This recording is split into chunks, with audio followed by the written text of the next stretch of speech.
I've seen it on social media. I need to stop by your place, don't I? Yeah, you do. Call this July 23rd work session meeting to order. Madam Clerk, please call the roll. Mayor J. Max Davis. Here. Councilmember Rebecca Williams, District 1. Here. Councilmember Jim Iyer, District 2. Here. Councilmember Bates Madison, District 3. Here? Councilmember Joe Gebbia, District 4. Here, and I move that in the future, maybe we start with 4 and then go down to 1. Okay. Second. How about we alternate? We'll pick one of them hat each time. All present. All right, thank you. No opening remarks. We have a pre-regular meeting agenda review. Yes, Mr. Mayor, council members. This is the council agenda for later this evening, and we have quite a long consent agenda, beginning with a number of meeting minutes covering the month of June and July. So this is the regular meeting. There's two agendas. There's a public hearing one, and then there's a regular meeting one. Yes. So we're doing the regular meeting one right Regular now. meeting, and then Right. I'll hit on the points of the public hearing. Included in the consent agenda is also a number of IGAs with the county, the 911, GIS sharing, ad valorem tax billing and collection, and also the agreement concerning the Georgia Crime Information Center, the GCIC, Criminal Justice Information. And those have been signed off by the county for approval, and so we have them, and I think they will then place them on their final agenda. Is that correct, Bill? That's right. Yeah, right, so we will sign off on those first. Old business, items 1 and 2 are the IGAs for police services and Parks and Rec. The third item under old business is the ordinance to amend the charter regarding that one read only ordinances that we talked about at our last regular scheduled meeting. Under new business, we have a number of cases, one of which is the rezoning RZ 13-01, which is 1475 North Druid Hills. Susan? Mayor and Council, rezoning request for 1475 North Druid Hills was presented to the Planning Commission in their last meeting, and there was a request by the applicant for deferral. There was not a public hearing held, so it would be the intention this evening for the council to consider deferring it to the August 7th Planning Commission and the council's August 27th public hearing. So defer just do exactly what the Planning Commission did and have no public hearing or first read. Correct. Okay, just defer, okay. Yes, sir. And what city council meeting would that come back to us on? August 27th. August 27th. So August the 7th would be the Planning Commission, the 22nd would be the public hearing, and the 27th would be council? 27th. August 7th would be Planning Commission. Right. August 27th would be City Council. Thank you. All right. The next item is an ordinance RZ 13-03. It is a text amendment regarding height. Ms. Cannon? I might mention while she's pulling her file on that, the first 3 items under new business, when we reach those matters, Mr. Mayor, we need to take all 3 of them and call for a public hearing, open the public hearing, so that way all 3 matters can be discussed. That's why I asked that question. So we are going to have a public hearing, but we might defer it as well. Correct. But you still can have a public hearing. Correct, Okay. and this is a little different than what you're accustomed to, because normally we have a separate sheet. Just That's walk the- it through us when we get to that. I will, thank you. We're still trying to work through the agenda software so we can create a Right. separate standalone public hearing agenda, which All right. will, they have it? Okay. The reference, yeah, it's a reference agenda, so that way you'll have that as a guide. But I'll walk you through it when we reach that point. Oh. So it's the first time we've had a reference agenda. Yes, well, again, there was some issues with the agenda software, but that's being attended to. So on the rezoning where the applicant has asked for the deferral, we're not having a public hearing on that. We're deferring all of it, right? I actually know of some residents who want to participate in the public hearing, even though. Tonight? Yeah, tonight. Okay. So I think it'd be beneficial to let the public talk. Well, about don't it. you get just one public hearing though? It- So, If you open the floor for public hearing, then the public hearing is held. and then it's closed, so then when it actually comes before a vote, then they can't have public hearings. Why don't we Is that just correct? wait and see if there's nobody here to talk about it, then we'll defer the public hearing. Well, what's the technicality if we defer though? And then then there's a public hearing? In regard to a land use matter such as this and rezoning, since the applicant requested deferral and the planning commission recommended deferral, there was no public hearing, and it's come before you to vet it as well. If the applicant is requesting deferral, I would recommend that you grant the deferral so that the public hearing process is held appropriately with the public here on the with the planning commission, so you have a recommendation from them to carry forward to you, to vet it again with the public, and to hold the public hearing on the land use matter. So we should not have a public hearing on this I would this evening? recommend that you, if they ask for deferral, which they do plan, they are asking for deferral Right. tonight, I would recommend that you not hold the public hearing on the zoning land use matter. Is there any way procedurally we can have two? I mean, this just seems to benefit the public. Well, the theory behind it all is that you want to get their input after they get the planning commission input, so they can actually talk to you about what they believe after the planning commission. And that's the whole purpose of waiting, rather than to have them have input, then you have something maybe an opposite from the planning commission, and then they wouldn't be, We can have it in public comment, can't we? anybody can make public Well, comment. why don't we just do it then? Yeah, because they can't make a, they can't That's participate in really- yeah. what the next version is going to be, but they can make a comment on what their concerns are, which could be a factor in what will come out in that version. Because it is on the agenda, even if it's being deferred, they can Right. make public comment on it. Councilmember Madison, there are various ways that you can do community development and zoning as long as you meet the criteria that's required under the Zoning Procedures Act. What's problematic is when you go out, after you make a creation of a process, when you get in trouble is when you fail to follow your process. So there has to be, we've sort of set a standardization, and we need to follow our process, otherwise that's where you get caught in the traps. Thank you. Is it legal's opinion that we can recommend in the public comments at the beginning of our meeting that they, if there are any issues? Anybody could make their public comments at the beginning of their meeting. I'll mention the mayor's comments in the beginning. But let me make sure I understand, is it correct that when you have a public hearing on a matter, that you really basically get one shot at it, and then once you close that public hearing, even if it's deferred to another time, the public hearing part of it is over with, right? That's correct. We have a process. Okay. We could create a different process, but you need to create your processes under the Zoning Procedures Act. Right. So once you set your process, you need to follow your process. It's when you fail to follow your own processes is when you get trapped in the lawsuits. All right, now to the height. Moving on to height, during one of our work sessions with council, we were authorized to move forward with an amendment to the zoning ordinance relative to height. We prepared a text amendment. I actually have red lines to identify for you where changes were made, and there are over 300 places in the zoning ordinance dealing with height. But in regard to this particular text amendment, I can hand out this red line. Thank you. Very quickly, because this is a work session, very quickly, in the context of the text amendment, there are three aspects that we addressed. One was the definition of height. The other was increasing height for single-family residential from 35 feet to 40 feet. And the third was removing reference to threshold within the zoning ordinance. And you'll see in your red lines where those are stricken through. This was advertised for a public hearing. We carried this text amendment to the Planning Commission for a public hearing.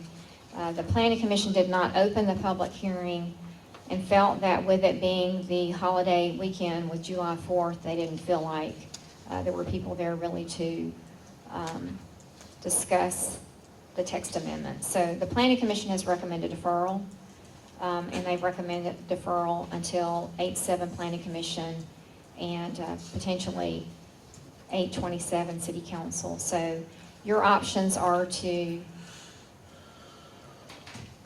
open up the hearing, recommend approval with changes, denial, deferral. Those are your options. All right, I know Councilman Iyer has some questions about this section of the actual text amendment on the way we measure the height and whatnot. I know we've talked about this before, but I'd like to hear what he has to say on it. I'm going to tell it myself, having taken advantage of average heights in the past when determining building heights, I have some concern about sort of a floating starting point for the height, and I read in the definition it's the average height around the perimeter of the building, and I understand that sort of means that we're going to take the grade, but I'd like to come up with a more, I'd like to go back to the threshold, or I'd like to go back to some specific starting point for the measurement. You know, the ending, the height is okay, the average of the roof or whatever, but I think that an average starting point does several things. One is it's confusing. Two is it also leads to, I believe, some abuses, having taken advantage of those abuses myself in the past.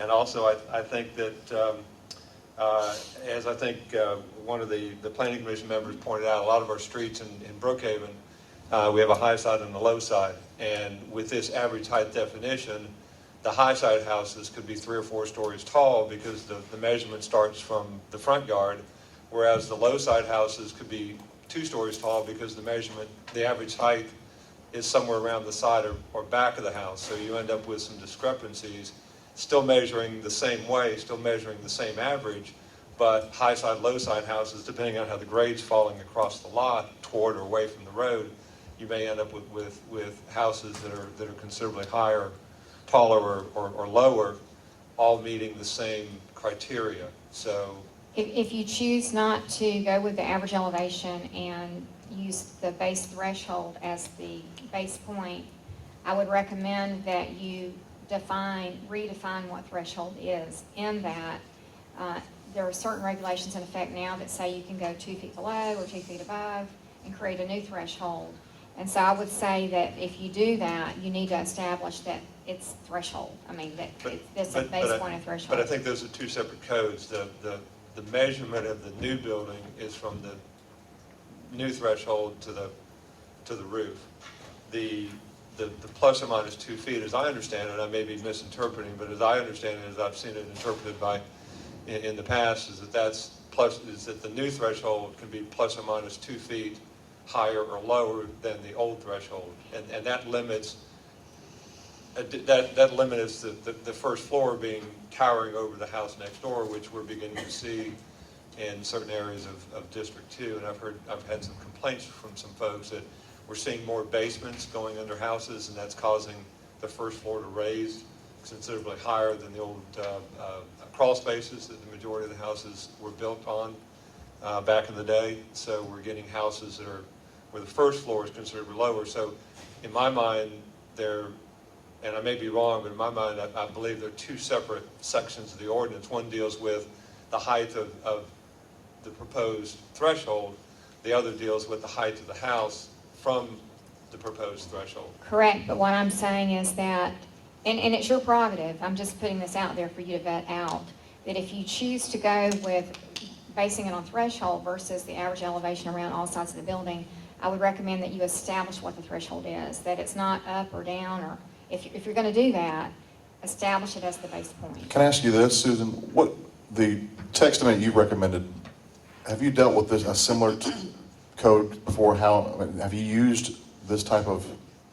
I have used the average elevation around all sides of the building. Where? I used it in Roswell. What kind of problems did you have when you had houses? Because there's hills in Roswell, obviously. We had problems years ago in Roswell back in the 80s, and we had to create a definition to deal with that. And once we created this very definition. This definition? The definition that's in the ordinance, we no longer had a problem. In addition, that particular.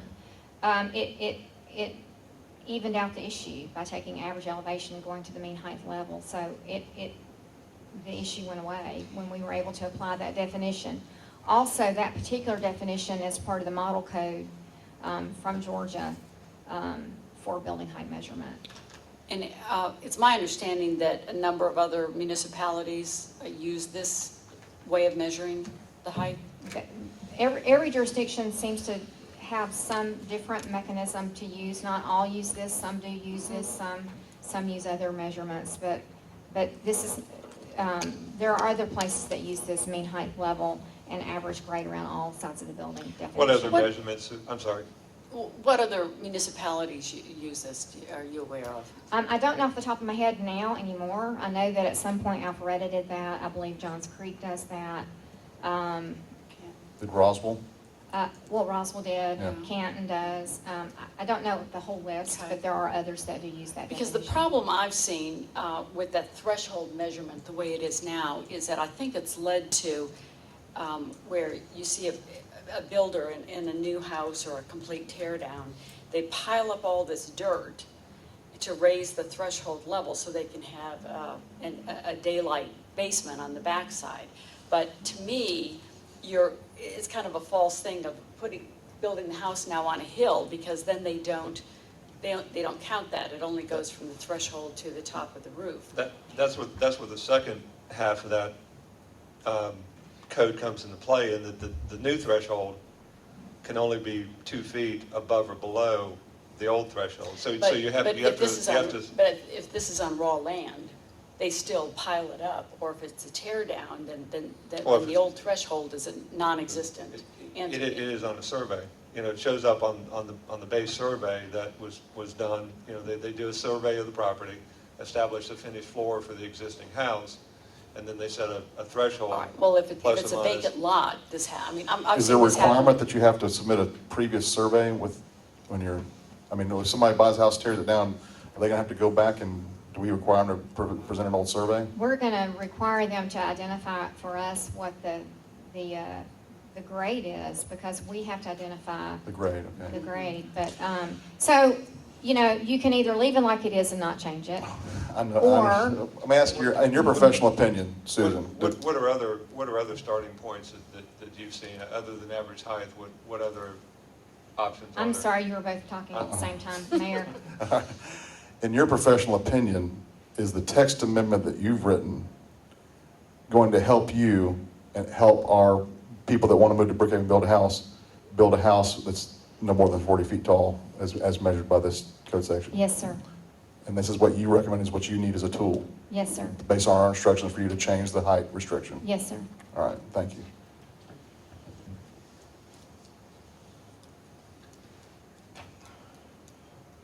You say, there seems to be two parts, and I'm going to go back to that. We've got the threshold, we've got the height of the building, and we've got the threshold elevation. You're saying in your part 5, section 27749, elevation is hereby deleted in its entirety. I'm recommending removal of everything in there relative to threshold. Again, it's my understanding that the reason that is in there is to prevent houses in redeveloping neighborhoods from dramatically increasing the first floor elevation. As Councilman Williams suggested, with the exception of I'm talking about where there is an existing house on a lot. And we're seeing that more in my district because we have a lot of low single-story homes with new 2-story and sometimes 3 built next to them with a basement underneath, and they're pushing the envelope. And I have concern that we're going to see more and more of what you suggested, and that's full basements under houses that begin to get 6 or 8 feet, where the first floor is 6 or 8 feet higher than the adjacent lot. And this 2 foot plus or minus threshold requirement, in my mind, eliminates that. So when you measure the average elevation all the way around, your starting point is the existing raw land or the existing site? So how do you prevent this piling up of a hill and then building a house on top of this hill? Because I see that happening with the current regulations now. It's happened all over District 1. There's a house that towers over, in my neighborhood that does One that. capital city. I guess maybe one of the best ways to explain it with just looking at it from, maybe if you picture a seesaw that has, up and down. Right.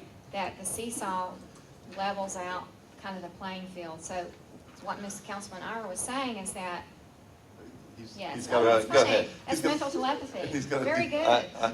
I might jump in because I think Okay. you're trying to explain this That's funny. diagram. You know, I tried to draw out all possible options here, and this may have to go on the permanent record now. But it appears to me that using the mean actually produces a lot less variability in the outcome. You know, with this You're idea gonna of have to piling explain up that, dirt. you're gonna have to explain that. All right, so you have equal lines of houses. What's the 40 dot? feet. The 40 feet. Okay. The dot is where you're measuring it from. And Okay. in this case, you've got a dot in your mean Mhm. coming down a hill. And then I said, well, if the street has, you know, slopes on both sides, say the street is in a river, you know, what's it going to look like? Well, you're going to end up with two equal houses. Well, say you're coming down a hill, you've got a hill coming down here, and then your mean point is this point, and you would have a sloping house. In both cases, the mean would produce the same height of the house if they built to the maximum. And then I just put it on a level street, what would the appearance be in the mean? Then I used the opposite, where I took the thresholds and said, okay, in one case, the builder wants to put the threshold at the highest point. You know, they decide to put their threshold maybe on the back of the house. Other case was the backside. In this case, the threshold is the high point. This case is the low point. And what is the variability in all of the lines here? And it appears that in this case, choosing the point of where you put that threshold determines a lot of a variability in the levels of the houses, particularly when you are having downsloping hills, where in this case you've got at the highest point of the threshold and the 40 feet up, and going down the hill, they choose to do the opposite. They choose the lowest point in the grading for the threshold, and then you have a tremendous amount of variability. So to me, it appears that the mean actually produces a much more average result across neighborhoods. Thank you, Professor Bates. Patricia. You have to autograph that now. That makes sense. I understand what you're saying. The I mean, threshold creates more variability, whereas the mean creates a little more average. Yeah, and I think the other problem I see with the threshold is simply that, you know, well, who's determining the original threshold? If it's undeveloped land, to say that there is a threshold at that development site is imposing sort of some pre-existing conditions that seem wrong. And then if you say, well, the threshold has to be at the same spot at the last house, well, I think that's tying the hands of a person who's bought a piece of land to build what they want. So, I think that's the case. I think the majority of the situations where we have these conflicts are in built neighborhoods, where you have an existing structure that you're tearing down and replacing. You know, if you have raw land, then it is what it is. But the majority of the areas where I'm hearing from folks are built neighborhoods, where they're looking at the basement of their house out their kitchen window, basement of the house next door out their kitchen window, and that in my mind is problematic. And I think that by eliminating the threshold, which is part 5, separate from the average and mean height, which is part 1, 2, and 3 of the ordinance, if we eliminate part 5, then I think we run into that situation where we're opening the door for houses to continue to grow exceedingly higher above the adjacent properties. Thank you. Thank you. Jim and Susan. We got to move on to number 3. We got limited time here. The sign ordinance. The sign ordinance text amendment in front of you is the ordinance that basically enables the staff to revoke or deny a permit for a sign that is proposed to be erected or has been erected for a business that is not lawful. So basically, the purpose of this amendment is to give the city and the staff provisions to be able to not permit signs that are not associated with a business that isn't legal. If the business isn't legal, then they should not be entitled to a sign, basically, is what the crux of the ordinance is. Is this in this all the way work session to the packet? And I actually have, Page 135. I have track changes for that. What page, Rebecca? Or it's K3 at the top, if that's easier.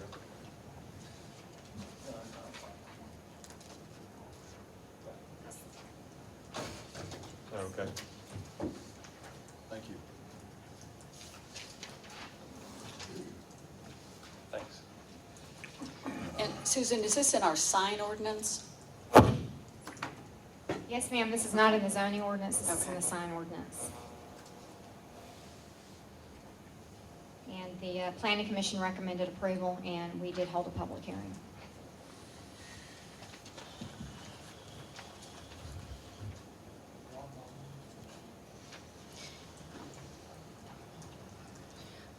Yeah, this came out of the,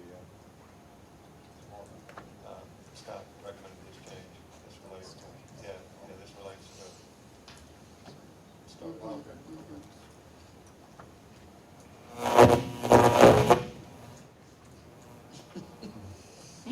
Gremlins. Any I questions? think that's Bates's computer-like mind creating status experience. Bates, what am I thinking?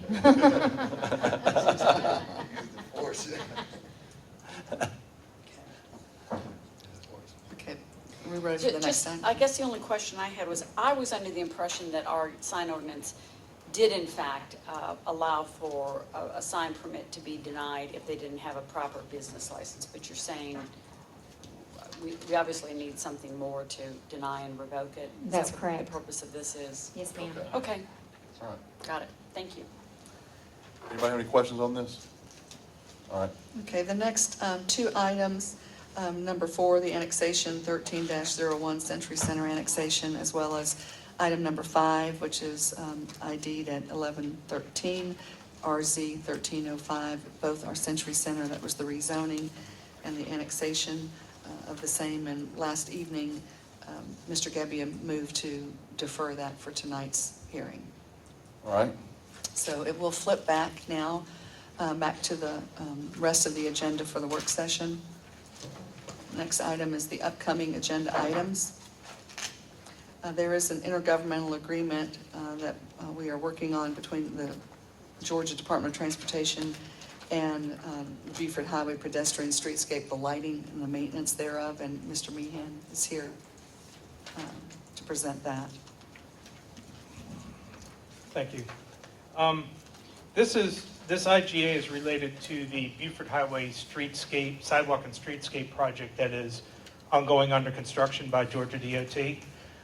As a part of that project, Georgia DOT is going to install about 236 pedestrian lights. These are about 12-foot high pedestrian lighting poles along the road. 206 of these would fall within the city of Brookhaven. The project limits actually go from Lenox Road, which is in the city of Atlanta, to Afton Drive, which is in the city of Brookhaven. So there's about 30 of those poles fall in the city of Atlanta portion of this. But this is the standard IGA that GDOT requires of cities before they will actually put in the lighting. And what they're basically in this IGA is saying that if we put in this lighting, we want the city to commit to paying for the power and the maintenance of these street lights. Basically, for its renewable, I believe the term is 50 years for that. And so basically, for the foreseeable future, we're responsible. And there are provisions in there if we don't maintain the power that they have corrective action that they can take on that. Put you in jail. Daniel. Which of the lights are they, there's a cut sheet on page 11 that shows, is it the top one, the least? I believe it's the one, the grand. The top one of the four? I'm I looking at packet page believe 11. it is. The sheet is in packet page, I believe it's page 9, the actual sheet from the plans. Yeah, I couldn't, unfortunately, I couldn't read it looks like, anyway, Yeah. what's the cost of the lights? And if one gets knocked over, what do we expect to have to pay to replace that? Some of it depends on how we do the maintenance agreement with Georgia Power or whether we do it ourselves. I think these poles are probably in the $1,000 to $1,500 range for replacement. Now, we haven't, for these lights, this is just the IGA with, Can you get insurance on them? well, that's what I was getting to. This is just the IGA with Georgia DOT. We could enter into another agreement with Georgia Power like we did on Lake Hearn. Now, if we do that, one of the provisions with the Georgia Power is they will cover the cost of the maintenance, including replacement of the poles if they're damaged, as well as for the power. We could also decide to try to save money on the front end. We could enter into an agreement with Georgia Power for just the power only, and then we would, be responsible for the cost of replacing poles if they get knocked down. Now, if it's due to a traffic accident, we can always go against the vehicle's insurance, and we've done that in other places in the past, so we have the right to go file an insurance claim. If we have no one to file an insurance claim, would be on the city to cover that, if we don't get the maintenance agreement with Georgia Power to cover the cost of those replacements. So couldn't we have insurance and then they would go after the drivers? We could do that. There is city insurance. I believe we have a $1,000 deductible on that, so we would have to pay the cost of the first $1,000 if we file a claim Per with our incident or insurance. per year?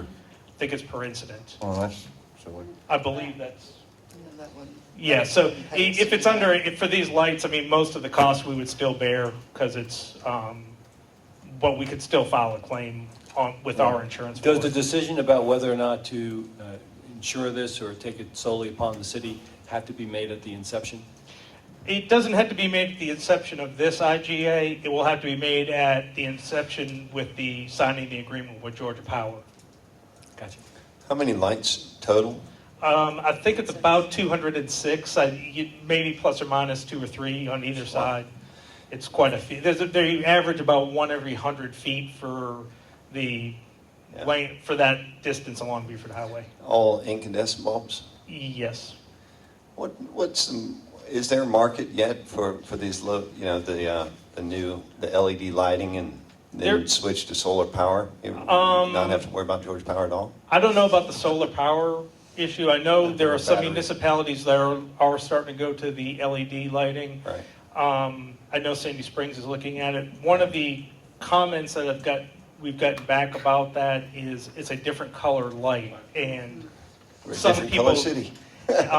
it's kind of we'd have to look into it and study the different lighting conditions to see if it's a color light that we're acceptable with. A lot of drivers and a lot of people don't like the more whitish light as opposed to the traditional yellow-orange.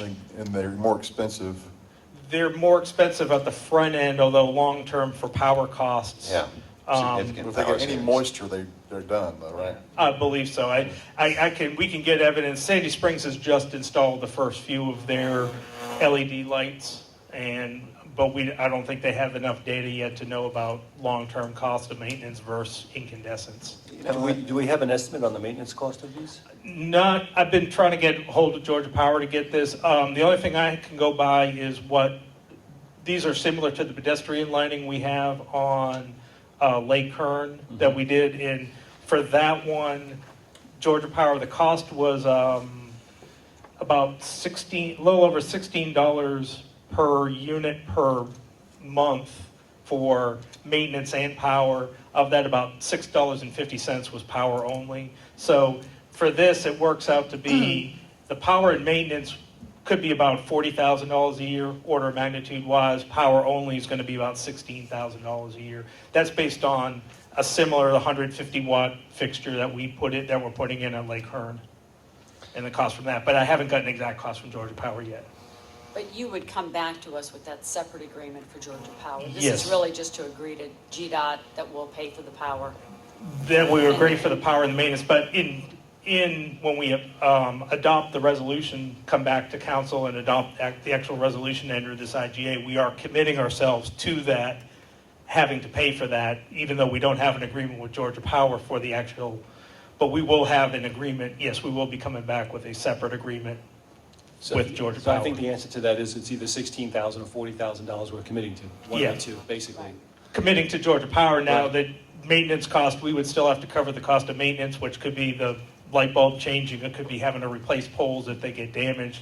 That's a decision we would need to study and make to see if, that $24,000 per year difference is worth us doing it, or it's worth just letting Georgia Power do it. Well, Richard, I know that, my vision for the city of Brookhaven is to be a green innovation leader, and I'd really love to see if the numbers can work. I'm not sure what. If the numbers can work and LED can make sense, I'd love to just at least that be in consideration, because we know the power of the bulbs is going to be about Right. 1/6 or 1/10 of the electrical cost of running it. So the $16,000 cost is for regular bulbs, and we don't know what the cost would be for LED, is that right? We don't know that's just for the regulated power cost, the wattage that would use every annual, for and those the are regular annual bulb. costs. What For does LED use in comparison to incandescent usually? I think it's it's about 1/5 Yep. of the power. That's something about, like that. yes. And does Georgia Power recognize an LED versus a high-pressure sodium versus a fluorescent? Or do they just give you a flat rate? They do recognize a difference, and the best example is with our traffic signals. When traffic signals get switched from incandescent to LED bulbs, there's a rate reduction that we pay on those. Georgia Power right now is not really into doing the LED lights. If we make that decision less from a power. power standpoint, that's our decision. But with them on the maintenance, they're not, because they would prefer to get the money from the incandescent. The other thing with LED using on this one is, remember, Georgia Power is paying, or Georgia DOT is paying 100% of the cost of the installation, and they've kind of already chosen this, already bid this out, so we may not be able to make that change on this project. It's something we definitely on future projects need to be looking into and implementing. Check but- on that if you would, though. Can these lights be retrofitted? We Some can check. can these at a We later date? can check on that. And as you well. can get an estimate of what it would be to go LED, right? We can get an estimate on LED up front. Now, whether Georgia DOT would allow that on the change. Well, not even for immediate, it's something we could take in consideration down the road. Right. Does do these lights go into the streetlight assessment program, or is it standalone? This would be on Buford Highway, which Buford Highway is not in the residential district, so it would not. However, we did, as part of what we passed, the resolution y'all passed for the streetlights, did establish that commercial district, which would impact basically Buford Highway. Buford Highway itself, I looked at it real quick, based on the 40 cents per frontage foot, Buford Highway itself will generate about $16,000 in annual revenue from the streetlight at that 40 cents per foot. And that's the entire length of Buford Highway, not just the length within the project. It would cover the cost of the power, it wouldn't necessarily cover the cost of the maintenance part of it. So how many miles of Buford Highway was it 2 miles? I believe for the project, the overall project is 2.27 miles. About a third of a mile of that is within the city of Atlanta. So it's 2 miles of Buford Highway.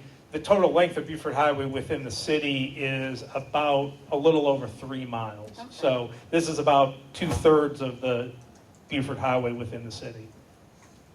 Yeah, I think it starts just, if you take a right on on Buford from Claremont, it starts, It's at Claremont. Claremont is inside, Claremont Road itself is inside the city, so. so it doesn't go all the way down to the Atlanta city line? Yes, it does. Then it From does cover Claremont. Claremont all the way to the Atlanta city line is our city. Well, then, if that's the entire, it looks like they're running all the way up near Claremont. This project stops a block north of Briarwood. Yes, Yeah. a couple, Yeah. it's about maybe a quarter mile north of Yeah. Briarwood. So so it's not, About a half a mile? Yeah, Mile. it's about a mile. It's Afton Lane. Afton Lane is a residential street that's off of Buford Highway on the south side. Just like Councilman Iyer said, about a quarter mile or so north of it's just past Briarwood. that conduit project that they Yes. installed for a while, now it's being finished out. It's the next old residential street to the right is where it stops. Yes. And is that the same footprint as where the sidewalks are going in as well? Yes, this lighting project is It's for the part of the sidewalks. sidewalk Okay, project, great. yes. What's the time frame on this? The construction project of those sidewalks is scheduled for completion in April 2015. So it's about another 18 months of construction. They gave their contractor about 2 years. They started this past April and they gave about 2 years to construct the project. So, and we wouldn't start really incurring the annual cost of power and maintenance until the lights were installed, which probably won't be till our 2015 fiscal year. Good. All right. Was it the Greenville? Do you know the model of the actual? They sent me this cut sheet, and I think it's that Granville Classic. I'm not Right. sure which of I think it's that first Right. top style, the one without the brass on it. Yeah, we don't have any say in that, do we? Not right now, not on. Well, I mean, This, if it's right now, it's not going to happen. right, this project was already put out for bid for construction before we became a city. Gotcha. So the plans were complete. We didn't have any input into it. And it's really, with the GDOT paying 100% of it, it'd be hard for us to make changes on construction without being willing to And incur we're the cost appreciative of of what this. we have. Is this the same light they installed in Doraville for that stretch? I they believe did, it is, yes. On the north end of Beaufort Highway? Yeah, this should be the same light that's in Doraville and Chamblee. That's a at good the looking north end. light. It's Yeah. a good look, yeah. It's a nice light. All right, thank you. It's going to be a collegiate look. What's next? Other agenda items, beginning with the RFP for sanitation services update. Bonnie's going to give that update.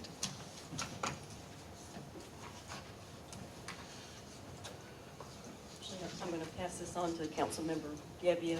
We're working, the next step, as I see it, and you can add to this, is to go back through the actual RFP and kind of grade and give points to the things that are most important so we can have a starting point when we go to review them.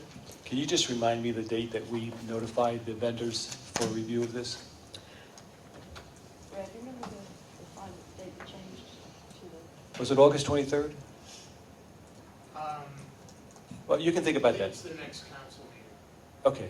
Yeah, Well, that's the 27th. 13th, Or right? the 13th, the first meeting, you know? Right. Well, anyway, 13th and the update 27th. on this, is pretty interesting, and it involves all of you. So, not you, Mr. Mayor. No, it could. Two things are going to happen. Brad, Richard, Bonnie, and myself will be sitting down very, very shortly, and what we're going to do is, because there was no clear winner price-wise, we're going to assign weighted values to the different aspects of the bid based upon an agreement of what we think is important to the city, and then we'll come up with a weighted average of what the bid prices are, so we can have a fair evaluation. Then we're going to meet with each of the vendors, and a part of this process, I want to get residents involved. And I'm going to be asking each of you to appoint one resident per district to participate in this for assistance in helping to review and for comment. And that's for two purposes. One is the short term, obviously, is to make sure that we're catching everything that we need to be doing from an idea standpoint, opinion standpoint. And secondly, to assist us during the pilot program in monitoring this so that if and when we are successful, and I'm hoping definitely that we are successful, they will help to become spokespersons for your districts to help communicate this out to the community. So my suggestion is you pick a person of influence, a person of who wants to be participatory here in this process, likes volunteering. I know we have a lot of people out there. This is a great opportunity to bring somebody in, and we'd like to have them be a part of the vendor and interview so they can really share this and have a full understanding of what we're doing as a city. Does this person need to produce an extraordinary amount of trash? If they do, they're going to have to document how much it goes down. So that's pretty much the update. It's fairly simple at this point. We should be able to move along fairly quickly, meet all upcoming deadlines. And then I'm going to suggest also that District 4 take the responsibility for the pilot program, unless somebody has a real desire to try to take it out in another district? I was anxious to see our mayor push that 95-gallon can up his steep driveway. I've done it a few times, but now my kids are getting big enough to where they can do it together. Oh, you have little bitty kids that can do that. Hey, suffering breeds a person, confidence. So are you all in agreement to maybe scratch your brains there and see what you can come up with for, if you have more than one, two, that's fine. People that maybe have a real interest in wanting to be a part of this. And I think we're going to get some good input. Good. Thanks, Oh, Joe. well done. Good idea. Uh-oh. The award You're out of date- order, sir. The award date was extended to August 13th, Okay, but it could be extended again. all right. All right. Line of credit. Yes. Bonnie, I don't know if you want to do this, but I'll go ahead and start. Bonnie has been working with the different financial institutions, starting with Brookhaven Bank, to get cost estimates for a particular line of credit as to what the finance charge would be. She and I had a meeting with them today, and we did get some preliminary numbers. She's going to be looking back at that. This is in order for us to establish a line of credit for the recently created Finance Corporation, which you all are members of. In addition to that, we asked the bank also to explore a line of credit as well for the Development Authority, so that we could look at incentivizing our apartment inspection program, just to create another tool for the Beaufort Highway improvements. So we will be getting back with you as we get more. What we're doing is comparing this to the line of credit that's been made available by GMA, and to see if we can leverage ourselves against GMA from the standpoint of lowering their finance charge while improving ours with local banks. So we'll be getting back with you with more information once we have more information from the different lenders. Bonnie, did I? Okay. All right, thank you. So did the preliminary figures you got compare favorably to the GMA rates? They're very close. We're hoping that they can do better. Okay. Yeah, you get on them then. Yeah. I know that the Bank of Brookhaven is anxious Yes, to do business with us. yes. As the member of the council here on the Chamber of Commerce, I know that they've been dealing actively with the Chamber of Commerce in trying to become more involved in that aspect also. Good. So it makes good sense. Good. Thank you. Other business? Other No other business. I thought, at some point, I'd like for us to have a golf cart Yeah. use in Brookhaven discussion. Okay. We're gonna, Do you want us to put that on the next work session agenda, just to explore the idea? yeah, I mean, Looking at other cities that have it? yeah, I think that the purpose of the discussion, and Jim, I know there's a you've state said law. there's a state law. There is. And yet, when I did a little bit of research on it, we've got other municipalities that have ordinances that define the use of golf carts. And I think that Bill? For the state law. Do you have any comment on this? Dunwoody has a golf cart ordinance. I'll bring you I'll bring you a model ordinance. I know the state does have an ordinance on it, but I think State law. you can't do anything that, I guess, it makes it less restrictive. You can't make an ordinance that's less restrictive than state law, or can you on something like this? You can't be less restrictive than the state law. You can be more restrictive. I'll bring you the model. I'll bring you the Dunwoody ordinance. So I'll distribute it to all the council members so they Okay. can You know, look at it all. And possibly an ordinance is not the right tool for this. I mean, maybe it's just a golf cart resolution. I think that it's important to encourage, if this is something Brookhaven believes would benefit the citizens, and I think use of golf carts would benefit a lot of our overlay area and neighborhoods. Let's just, at least have a resolution. Maybe that's the proper way to go, to say we encourage this. So is your intent to regulate or to encourage? Or what is your intent? What's the intent that, I guess, what you're looking for? What I'm looking for is a discussion to figure out what's the best way for Brookhaven to utilize golf carts and encourage their use. I mean, it's not, I did not want to create laws just to create a law about this, but I think that it's a healthy conversation for the city to have and be talking about it, because I think that's good for our community if our city is being proactive in promoting these things. Now, I understand what you're getting at, and Bill, if you just give us an education on it next time. I will. All right, thank you. I had a question about, have we Have we heard anything back on the bids we put out about the food truck festivals that we were talked about? Communications has been handling that. I know that they had a deadline that was coming up. Dana, can you? Yeah. All right. Is this your first time, Dana? Kind of caught you off guard here. I didn't mean to surprise you.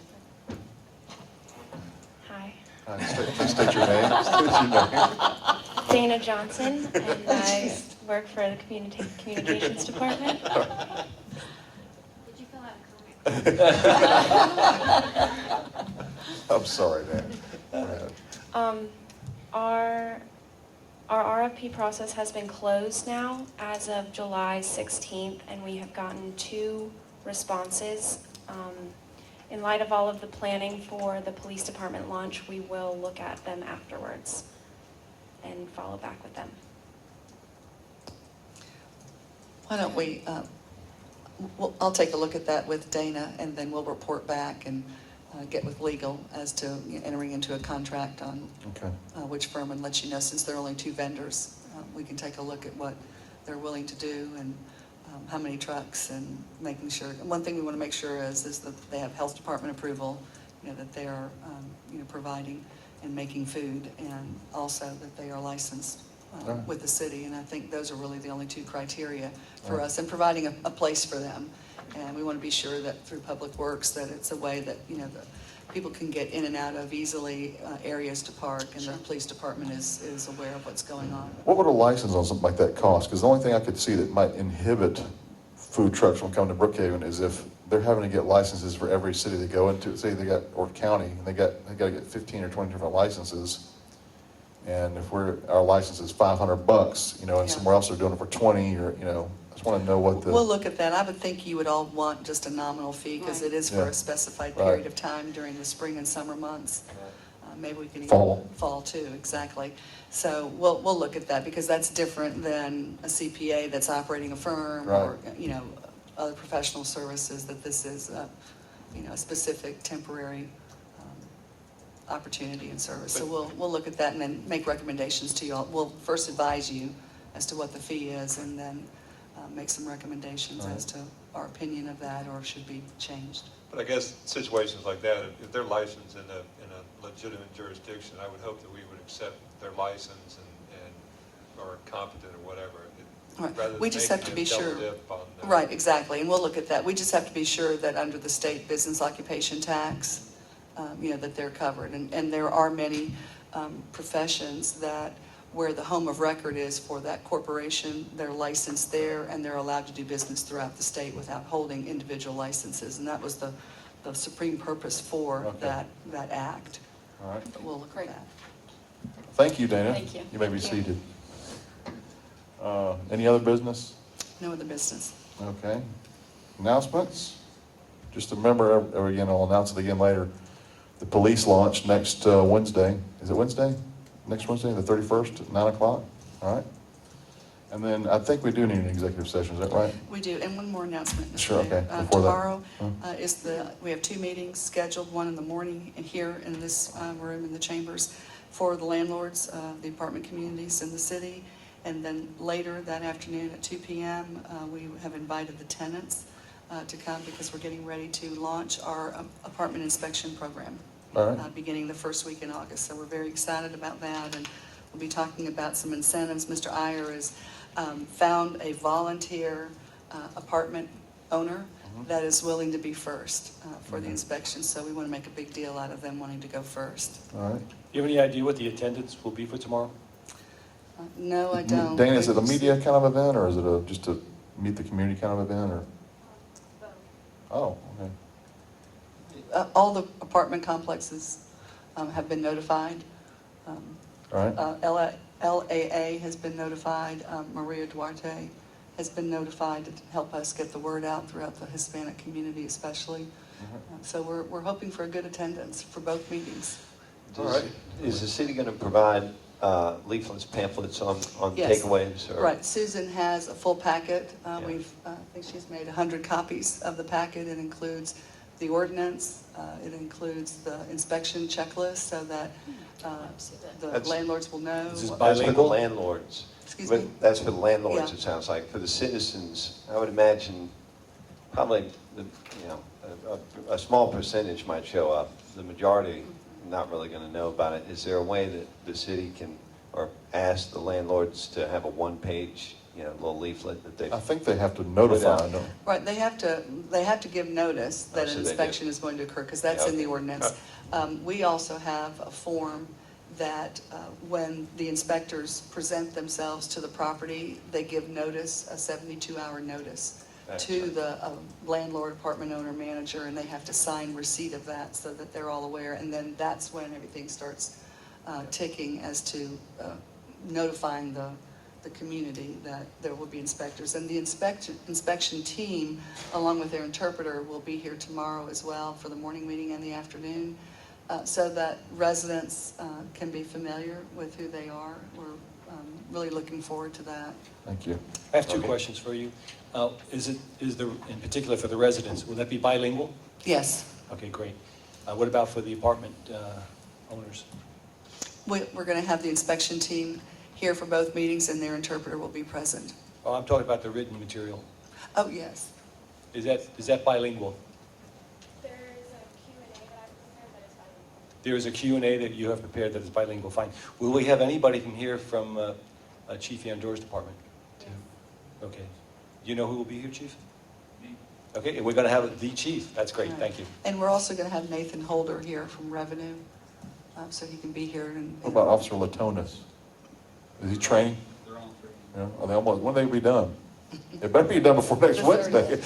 30th. Anybody from code enforcement here, obviously? Susan, code enforcement. No, we can. We can Doesn't, have, isn't that appropriate? Well, That's a- they're not doing the inspections. Oh, true. We really want the community to become more acquainted with the inspection team.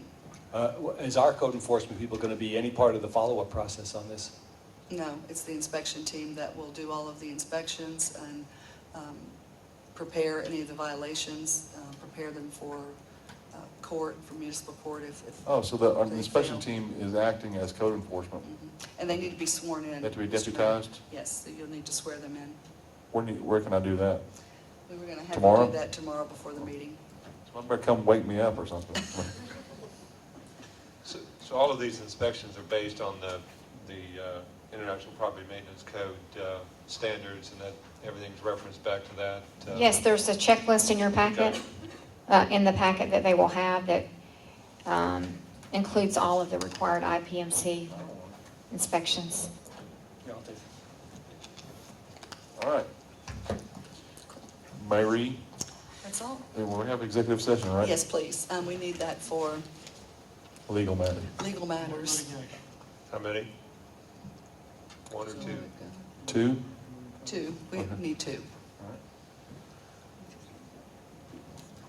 I move we adjourn to executive session for 2 legal matters. Litigation.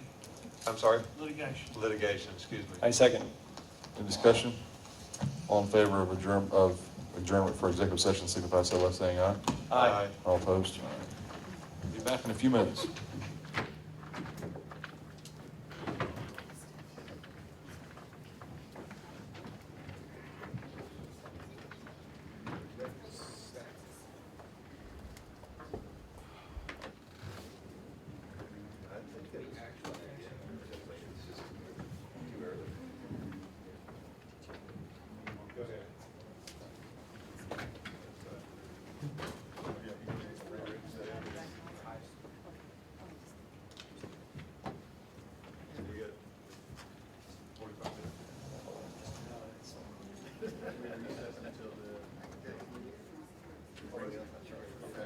Check, hello?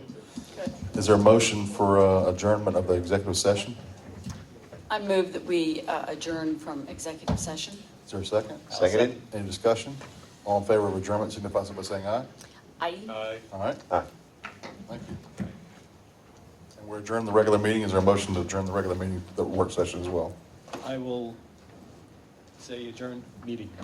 Seconded? Any discussion? All in favor of adjourning the regular work session, signify so by saying aye. Aye. Aye. All opposed? All right. We're adjourned until 7 o'clock.